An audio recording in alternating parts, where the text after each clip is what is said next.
மண்ணுக்கும் அதன் தெய்வமாம் மறைவழியில் பாடுமாம் மன்றம் சாட்சி கூறுமாம் எரியான் என்றே மறைவழிதனில் பாடுமாம் மூவரடங்கள் முறையிலும் முனிவன் பாரதம் அறையிலும் கேள் மூவரடங்கள் முறையிலும் முனிவன் பாரதம் அறையிலும் தேவர் திருவள்ளுவனார் தேர்ந்த குறளின் துறையிலும் திருவள்ளுவர் திருக்குறள் உலகுக்காக ஏற்றியிருக்கின்றார், எனக்காக அல்ல.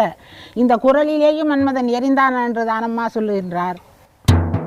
மூவரடங்கள் முறையிலும் முனிவன் பாரதம் அறையிலும் தேவர் திருவள்ளுவனார் தேர்ந்த குறளின் துறையிலும் சொன்னால் மட்டும் போதுமா எரிந்தெருஜு சொல்லுதின்றும் ஏகமாம் இந்த மண்ணுக்கும் அதன் தெய்வமா மறைவழியில் பாடுமாம் மன்றம் சாட்சி கூறுமா.